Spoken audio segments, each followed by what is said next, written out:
Train निकलती है तो प्लेटफार्म पर जो खड़ा व्यक्ति है वो जब अपने मोबाइल को खोलता है तो मोबाइल का नेटवर्क या तो चला जाता है या बहुत स्लो हो जाता है, काम नहीं करता है। तो इसको लेकर के हम लोगों ने बहुत विचार किया कि इसके लिए हम क्या करें। कि सामने आया कि क्या कोई रेल का मॉडल बनाएं और फिर उसको निकालें और फिर उसको देखें, या कुछ ऐसा कोई इंस्ट्रूमेंट तैयार करें जो उसकी प्रॉपर्टी को लेकर के है, जो इलेक्ट्रोमैग्नेटिक फील्ड की बात है उसके साथ हम करते हैं तो उसको लेकर के है। तो बहुत सारे बातें हम लोगों के दिमाग में आई। एक ये भी दिमाग में आया कि इसको इस तरह से एक्सपेरिमेंट के द्वारा तो हम नहीं बता पाएंगे, तो क्या हम इसको किसी केस स्टडी के नाम पर इसको हम करें कि हम कुछ लोगों को दायित्व सौंपकर वो अपनी अपनी रिपोर्ट प्रस्तुत करें। लेकिन फिर कल विचार आया कि प्लेटफॉर्म पे जाके देखा जाए। पहले तो वास्तविकता को देख लें, जो सुशील भाई ने भी हमसे सवाल किया था कि आप पता तो करें कि वास्तव में ऐसा होता है कि नहीं होता है। क्योंकि ये जो सवाल था देवेश का था, ये महासिटी का सवाल था, मुंबई सिटी के लेकर के किया था। तो फिर कल हमारा पूरा ग्रुप मुझे छोड़ के सब वहाँ गए थे और उन्होंने तो वहाँ उन्होंने जो कुछ भी ऑब्जर्व किया और उसके आधार पर फिर अपना कुछ उन्होंने जो बनाया है। तो अब आगे प्रोसीड। Thank you sir. तो सवाल ये था कि प्लेटफॉर्म पर ट्रेन घुसते समय नेटवर्क क्यों चला जाता है या फिर क्यों कट जाता है। तो जैसे सर ने बताया, हम बड़े 2-3 दिन दुविधा में रहे कि क्या करना है। हमने बहुत सारे चीज़ें ट्राई की, बहुत सारे मैग्नेट लेके आए, उनको भी ट्राई किया, लेकिन कुछ बन नहीं रहा था उससे। और तब बात सर ने बड़ा फोर्स किया कि आप प्लेटफॉर्म पर ही जाओ और देखो जाके कि क्या होता है। तो फिर हम कल शाम को प्लेटफॉर्म पर गए, रानी कमलापति स्टेशन पे, और हमारी टीम ने बड़ा उसमें अच्छा योगदान दिया। भागे बहुत, क्योंकि ट्रेन आने वाली थी और हम प्लेटफॉर्म के बाहर ही थे, तो बहुत तेज़ भाग के गए। हम प्लेटफॉर्म पे पहुँचे तब ट्रेन आई और हमने 3 से 4 प्रकार के ऑब्जर्वेशंस लिए। जैसे सिम कार्ड, अलग अलग सिम कार्ड से, जैसे मेरे पास जियो है, मैम के पास एयरटेल है, सर के पास आइडिया है। तो ऐसे करके हमने ऑब्जर्वेशंस लिए कि ये भी हम देखना चाहते थे कि ये कोई SIM card specific SIM card का भी इशू ना हो। ठीक है। तो फिर हमने पाया कि जैसे ही पहले इसमें जब ट्रेन आई तब जियो एयरटेल के बीच में हमने कॉल किया और तब हमने पाया कि जब ट्रेन स्टार्टिंग में घुस रही है तब आवाज़ कम हो गई, जो आवाज़ थी वो कम हो गई। और जैसे ही ट्रेन रुकी उसके बाद हमने ये जानने के लिए कॉल किया कि सच में ऐसा हुआ है। तो हमने वापस से दोबारा कॉल किया तो आवाज़ अच्छे से आ रही थी जब ट्रेन रुकी था। तो ये हमारा पहला ऑब्जर्वेशन था। दूसरा ऑब्जर्वेशन ये था, जब एयरटेल और आइडिया या फिर एयरटेल और जियो के बीच में, तो दूसरा ऑब्जर्वेशन ये था कि जब ट्रेन मालगाड़ी जो थी बिना रुकी गई तेजी से, तब एकदम ड्रास्टिक चेंज आया, मतलब पूरा का पूरा आवाज़ कट गया था। तो ये 2 ऑब्जर्वेशन रहे। और तीसरा ऑब्जर्वेशन था कि जियो टू जियो सर ने कॉल किया था, लेकिन तब जो ट्रेन प्लेटफॉर्म पे घुस रही थी उसकी जो स्पीड थी बहुत धीमी थी, जिस पे आसानी से इंसान चढ़ सकता है, इतनी स्पीड थी उसकी, क्योंकि वहाँ पे जो प्लेटफॉर्म था वहाँ पे कर्व था। तो इसकी वजह से वो ट्रेन बहुत धीमी थी। तो हमने माना कि वो धीमी ट्रेन होने की वजह से ज़्यादा बदलाव नहीं आया और उसमें कोई बदलाव हमें दिखा नहीं। तो ये हमारे 3-4 ऑब्जर्वेशंस रहे, तो ये हम आपके सामने रखना चाहते हैं। रेंज गई नहीं, रेंज जाने का कुछ सवाल आया नहीं। जो डंडिया दिखती है हमारी, जो डंडिया दिखती है, हाँ, वो जैसी थी वैसे रही, लेकिन जो आवाज़, जो फ्रीक्वेंसी है उसमें चेंज आया। हाँ, या आवाज़ में कम ज़्यादा हुआ है। जो मालगाड़ी का जो इंजन था, क्या वो इलेक्ट्रिक था? इलेक्ट्रिक इंजन था। इलेक्ट्रिक, यस 4 गाड़ियां पास हुई थी, चारों के इंजन इलेक्ट्रिक थे। यस। तो हमने ये भी देखा था कि बहुत बार होता है ना कि क्राउड में नेटवर्क वीक हो जाता है ना। तो सबसे अच्छा पॉइंट था हमारे लिए कि वो स्टेशन पूरा खाली था। तो हमने ये भी चेक किया कि यहाँ पे क्राउड का रोल नहीं है, यहाँ पे पर्टिकुलरली हम आपस में बात कर रहे हैं, हमारी आवाज़ तब भी कटती है। दूसरा था कि वेदर बहुत ख़राब हो गया था, हम जब गए बारिश हो रही थी। हमने ये सोचा कि नेटवर्क का डिफ़ॉल्ट होगा कि शायद अब ये भी रीज़न हो सकता है कि नेटवर्क ख़राब इसलिए था कि वेदर ख़राब था। जब तक हम प्लेटफॉर्म पे पहुँचे वेदर एकदम ओके हो चुका था, तो वेदर का भी रीज़न फिर साइड हो गया। बाकी एक और था कि जहाँ सर खड़े थे वहाँ पे वो जो शेल्टर होता है, यानी कि हमारे ऊपर शेड होता है, वहाँ पे उनका शेड नहीं था। तो ये भी एक रीज़न था कि वो हो सकता है वो कम्युनिकेशन हम पकड़ नहीं पाए हो, शायद ब्रेक हुई नहीं हुई, क्योंकि जहाँ हम खड़े थे वहाँ पे तो पूरा प्लेटफॉर्म बहुत लंबा बनाया, आपने सभी ने देखा होगा रानी कमलापति का प्लेटफॉर्म। तो रेंज बहुत बड़ा कवर है हर जगह से, तो हमने उसी के अंदर किया था। सर उस दायरे से बाहर चले गए थे, तो ये एक चीज़ थी जो मुझे लगा कि रखना चाहिए। धीमे हो रहा है, मतलब फ्लक्चुएट हो रहा है, और जब गाड़ी स्पीड से गई तो आवाज़ पूरी में पूरी ब्रेक हुई पूरा। हाँ। इसमें किसी को कोई सवाल हो तो पूछ। ऐसा क्यों हुआ रीजन?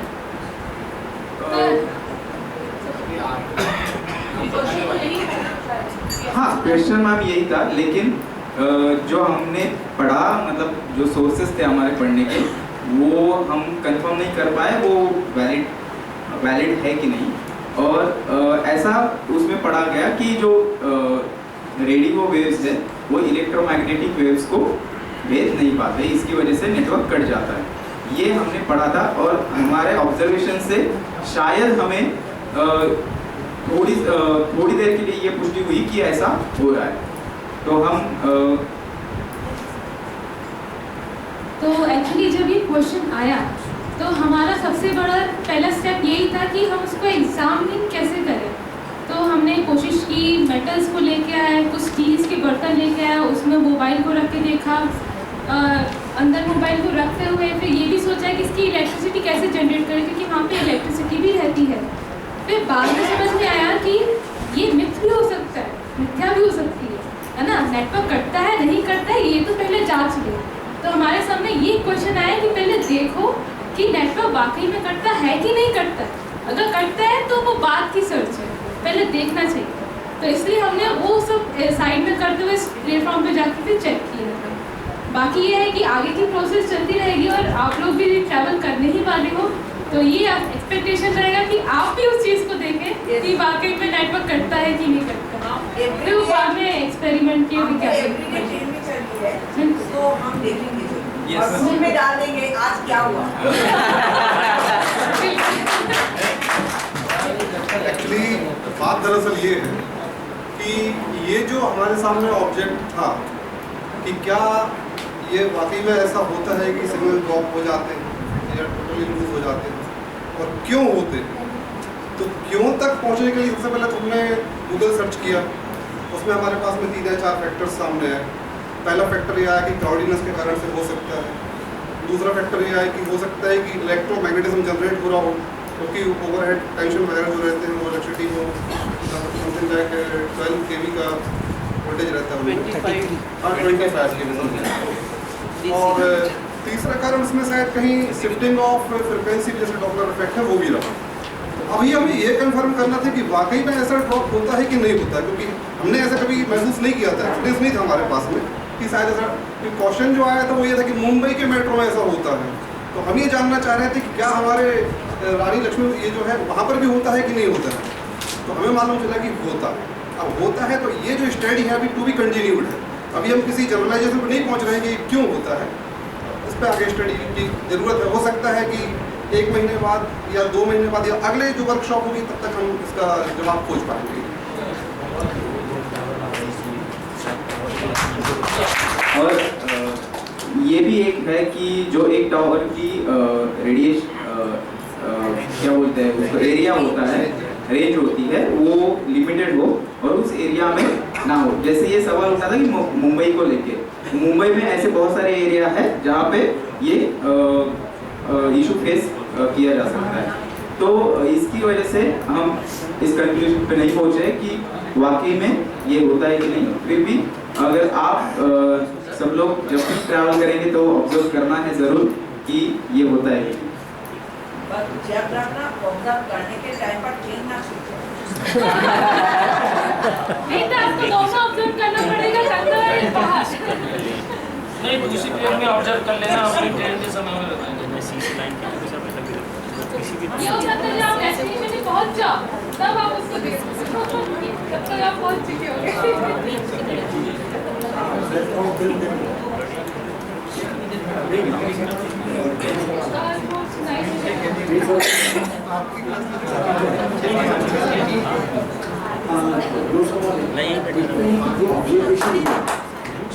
उसमें सिग्नल ड्रॉप जब हुआ तब इंजन आपके सामने था या इंजन निकल चुका?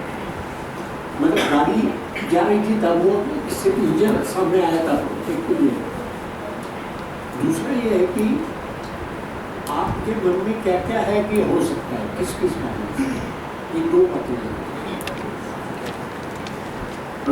तो पहले सवाल का जवाब है सर कि जब प्लेटफॉर्म पे ट्रेन आई तब 2-3 डिब्बे आगे जाने के बाद ये हमने फेस किया।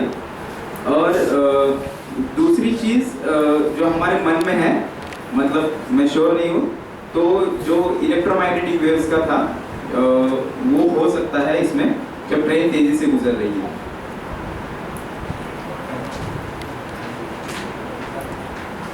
जैसे आप लोगों ने सबने, जैसे मैंने जो ऑब्जर्व किया है, जो मेरा एक्सपीरियंस है, वो मैं अभी तक का यही जानती थी कि जो रेंज होती है, टावर लगे होते हैं तो पर्टिकुलर रेंज होती है उनकी, और उसी रेंज तक नेटवर्क आते हैं। जैसे हम ट्रेन के अंदर जब ट्रैवल करते हैं तो किसी, आपने देखा होगा किसी पर्टिकुलर एरिया में पूरा का पूरा नेटवर्क आपका बिल्कुल क्लीन हो जाता है। वो चीज़ मेरी अपनी पर्सनली एक्सपीरियंस है। तो ये तो रेंज का फैक्टर था शायद जो ट्रेन के अंदर था। बाहर वाला मैंने सर की उससे पता चला कि बाहर भी ऐसा होता है, क्योंकि मैंने आज तक फेस नहीं किया था। तो इसके वैकल्पिक की वजह से आज मुझे ये पता चला कि शायद बाहर से ऐसा होता होगा, कि बहुत ज़्यादा में हमारा ट्रैवलिंग का नहीं होता है, तो अंदर होता है, ये मुझे कंफर्म है। और आपने ये भी देखा होगा जो हिली एरियाज़ में रहते हैं, पहाड़ों में अगर हम जब जाते हैं तो हमारा नेटवर्क नहीं आता, वहाँ एक पर्टिकुलर नेटवर्क आता है, जैसे चाहे जियो का ही आए, लेकिन वहाँ पे टावर है उसके। जैसे मेरा एयरटेल है, मैं बागेश्वर जब हम जाते हैं, अपने होम टाउन जाते हैं, मेरा बिल्कुल नेटवर्क गायब हो जाता है, या घर से बहुत थोड़ी दूर जाते हैं तब ऐसा होता है। तो एक तो इसमें अंदर वाला फैक्टर तो आई थिंक रेंज है जो प्रॉपर है, और आई थिंक क्राउड होगा, और बाहर वाला जैसे सर लोग बोल रहे हैं कि वो वेव्स के कारण ये चीज़ें हैं। बस मैं सुशील भाई की बात में जोड़ना चाह रहा हूँ कि हमने वैसे तो 3-4 पॉइंट लेकर के इस स्टडी को किया था, लेकिन जो आप जो कह रहे हैं कि इंजन जब गुजर रहा है और डिब्बे जब गुजर रहा है, इस पर अभी हमने ध्यान नहीं दिया था। तो ऐसे हमारा एक प्लान है कि यहाँ हम सब जितने भी लोग हैं, एक केस स्टडी बतौर हम सब के लिए एक होमवर्क देना चाह रहे हैं। और चूँकि हमारे बीच में जो लोग हैं, कुछ महानगरों से भी हैं, कुछ ट्राइबल बेल्ट से भी हैं, पहाड़ी क्षेत्र से भी हैं, मैदानी क्षेत्र से, तो वहाँ अलग अलग तरह के आपके ऑब्जर्वेशन हो सकते हैं। तो जो भी आप ऑब्जर्वेशन लें, तो मेरा जो कहना है कि आप 2-3 दिन तक लें लगातार, मतलब एक दिन के आधार पर आप निर्णय लेके उसको ग्रुप में ना डालें, कुछ उसको पहले देख लें, जांच लो, फिर डालें। धन्यवाद। एक चीज है सर, गंगा के आसपास में जब हम जाते हैं हर दिन, एवरीडे हम वहाँ से आती है, ठीक है, ट्रेन से, लेकिन एक पर्टिकुलर जगह से ट्रेन के अंदर वो कनेक्शन चला जाता है। उन्होंने बोला एवरीडे उसी 2-3 स्टेशन में टावर, मोबाइल से टावर नहीं होता। तो सुशील जी के सवाल पे जवाब देना चाहूँगी कि जब इंजन सामने आ रहा था तब ब्रेक हुई आवाज़, और जब वो मालगाड़ी जब गुजर रही थी तभी आवाज़ ब्रेक हुई। नॉर्मली हम जब प्लेटफॉर्म पे खड़े थे तब भी हमने बातचीत की, ये प्रूव करने के लिए कहीं प्लेटफॉर्म में ही कहीं दिक्कत ना हो। तो ये दोनों हमने ऑब्जर्वेशन करके देखे थे। और बाकी ऐसा लग रहा था कि हो सकता है साउंड का भी अपना कुछ पैटर्न हो, हम जब बात करें और आगे से कोई बहुत बड़ी चीज़ सामने से गुजर जाए तो होता है जैसे लाइट ट्रैवल करती है, साउंड भी ट्रैवल करके चला तो ये दिमाग में उस टाइम पे आया था। हाई लेवल की, हाई स्पीच की भी यदि आवाज़ आती है उससे भी होता होगा सर? बिल्कुल होता है, मतलब दिमाग में है क्वेश्चन, क्योंकि अपनी तो इतनी है नहीं। और हम ऐसे ट्रेन भी नहीं बना सकते यहाँ पे ऑन द स्पॉट कि हम उसको करके भी दिखा दें, वो आप ट्राई करिए, अभी सब लोग ट्रैवल करने ही वाले हैं। तो और एक दो एग्जाम्पल है, जैसे राजेंद्र भैया ने मुझे बताया कि जब भी हमारी कोई ऑनलाइन मीटिंग होती है, अगर वो राजेंद्र भैया थोड़ा एक्सप्लेन कर दे, उन्होंने हमें सुनाया था कि उनका एक साथी जब मीटिंग में जुड़ता है, उनका स्टेशन पास में है, जब भी ट्रेन गुजरती है नेटवर्क चला जाता है। तो वो थोड़ा सा आप बता दीजिए बस। असल में वो ऑनलाइन मीटिंग का नहीं, बट हाँ ऑनलाइन से जुड़ा हुआ एक प्रोग्राम है जिसे हम हमारे यहाँ लोकल में टेबल के नाम से जानते हैं। तो इसमें हर बच्चे के लिए अपनी एक आईडी और पासवर्ड होता है। इस पासवर्ड का उपयोग करके बच्चा एक सेटअप पर अपना मॉड्यूल हल करता है। तो पिछले विजिट के दौरान ये चीज़ मैंने काफ़ी अच्छे से नोटिस की थी कि जब भी इस तरह से ट्रेन जब उस सेंटर के पास से गुजरती थी तो वो बंद होता था, पूरा शट डाउन करना पड़ता था, ये स्थिति आ जाती थी। बट जब उससे 2 बार 3 बार उस चीज़ को लेकर बात करी तो फिर फाइनली समझ में आया कि ये जो पूरी जो प्रोसेस होती है, जब भी ट्रेन वहाँ से गुजरती है सेम उसी समय ये चीज़ होती है, बाकी समय नॉर्मल ये चलती है। तो वहाँ और ये वाली जो चीज़ चल रही थी तो वहाँ से वो एक चीज़ लिंक हो रही थी कि हाँ जरूर शायद कुछ ना कुछ प्रॉब्लम है। तो कल एक इनके साथ हमको भी जाने का मौका मिला, तो कल वो चीज़ भी महसूस करी, जैसे कि हम दोनों अलग अलग प्लेटफॉर्म पे थे, भानु और मैं। तो जब हम दोनों आपस में फ़ोन पर बात कर रहे हैं और वहाँ से ट्रेन गुजर रही है, तो इंजन के स्टार्टिंग के जो 2-3 डब्बे थे इंजन से लेके तब तक वो आवाज़ काफ़ी लंबे समय तक हम दोनों की काफ़ी ब्रेक रही, मुझे सुना ही नहीं आ रही थी इसके बाद। बट उसके बाद जब 5 से 6 के बाद के जो डब्बे रहे आखिरी तक, तो उसमें फिर काफ़ी स्पष्ट हुआ आवाज़ थी, तो वो वाली भी एक चीज़ समझ में आई। बट वही कि जैसे कि अभी अनिश भाई ने भी कहा कि शायद इंजन का कुछ उससे रिलेशन हो सकता है क्या, वो भी एक शायद एक सवाल बना हुआ है। मुझे लगता है कि 1-2 बार शायद हम और क्रॉस चेक करेंगे तो शायद वो ज़्यादा बेहतर समझ में आएगा कि इंजन वाले हिस्से में ज़्यादा इस तरह से इशू आता है या नॉर्मली ओवरऑल पूरी ट्रेन जब जाती है तब। हमारे साथ प्रशांत भाई भी गए थे, प्रशांत भाई तो मैं सोची थी कि वो भी अपना कुछ अनुभव बता देते। बाकी ऐसा है कि हाँ, जब भी हम मीटिंग्स काफ़ी सारी करते हैं, हमारे बहुत बार ऐसे ही होता है, हमारे साथी कई स्टेशन पे होता है, तो ये चीज़ देखी है हमने। गूगल मीट ट्राई नहीं किया, पर ये एग्जाम्पल तो है कि जब भी गूगल मीट अगर मान लो स्टेशन पे कहीं करते हैं तो आवाज़ ब्रेक होती है, और ये सभी ने अनुभव किया होगा। एक सवाल है, एक लास्ट तो अभी तक जो भी बातें सुनी तो ऐसे लग रहा है आपकी बातों से कि इंजन जब गुजर रहा है तब ये हो रहा है। हाँ, तो जो सुशील भाई बोल रहे थे कि किन किन कारणों से हो रहा है, उसमें एक फैक्टर क्या ये भी हो सकता है, इंजन की आवाज़ काफ़ी ज़्यादा होती है, शोर भी होता है, तो क्या ये भी एक फैक्टर है जिसके कारण आवाज़ ब्रेक हो रही है, कुछ तो साउंड वाला कुछ मामला हो? अच्छा सवाल है, क्योंकि हमने ये भी सुनने की कोशिश की थी, जैसे ये दूसरे प्लेटफॉर्म पे थे उस टाइम पे मैं बाहर आ गई थी और ये सुनने की कोशिश की थी कि जो मालगाड़ी गुजर रही है क्या उसकी आवाज़ भी सुनाई दे रही है मुझे, पर नहीं सुनाई दे रही, उनके साथ वो भी आवाज़ सुनाई नहीं दे रही। तो ये है कि ये चीज़ लेना ही पड़ेगा नहीं, ये एडजस्ट नहीं कर पाएंगे। एक है कि ये जो सवाल था ना कि डीजल वाला इंजन है या इलेक्ट्रिक वाला, क्योंकि अगर डीजल वाला इंजन से भी होता है तो फिर अलग बात होती शायद, लेकिन चूँकि इलेक्ट्रिक वाला इंजन है इसे ऐसे लग रहा है कि जो करंट लेता है ना वायर से, ओवरहेड वायर से करंट लेता है, तो आप में से किसी ने बोला था परसों कि जब करंट लेता है, क्योंकि आप मैग्नेट के साथ खेल रहे थे, तो करंट जाता है किसी पे तो वो आसपास मैग्नेटिक फील्ड बनाता है। तो ऐसा है कि जो ये सब शब्द है, लेकिन इलेक्ट्रोमैग्नेटिक वेव जो हम बोलते हैं वो मतलब टॉवर से फोन तक एक इलेक्ट्रोमैग्नेटिक वेव जाती है, आवाज़ नहीं जाती।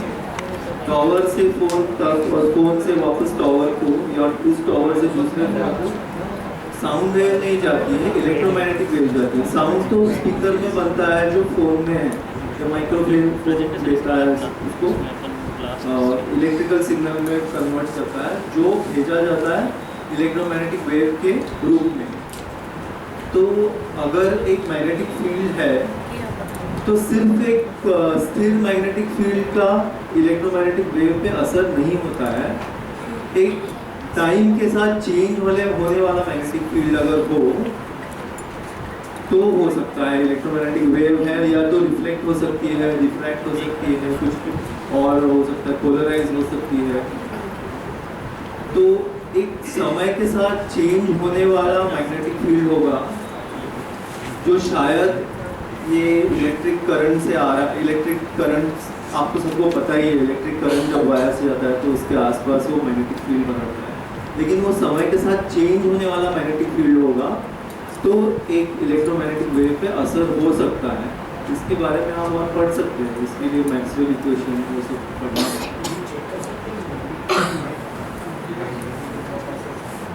मैग्नेटिक कंपास नहीं, कोई मैग्नेटोमीटर, कभी कभी तो अपने फ़ोन में भी है। अपने फ़ोन में भी एक आप अगर कोई ऐप डाउनलोड कर सकते हैं, मैं भेजता हूँ ऐप का नाम, लेकिन मुझे ये नहीं पता कि कितना सेंसिटिव है। अपने फ़ोन में जो मैग्नेटिक फील्ड दिखाता है लेकिन उसके आसपास हाँ कंपास भी ले जा सकते हैं, लेकिन मुझे पता नहीं डिटेक्ट हो पाएगा, लेकिन ये एक हाइपोथेसिस है।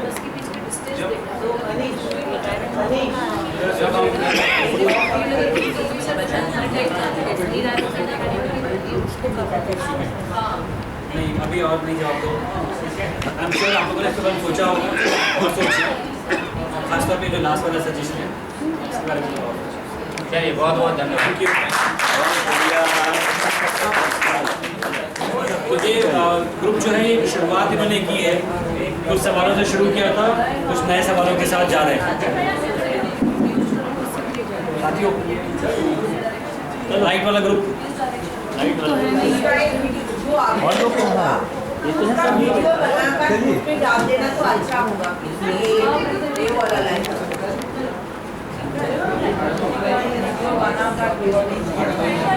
तो है नहीं फुटेज लिया तो हम देख सकते हैं।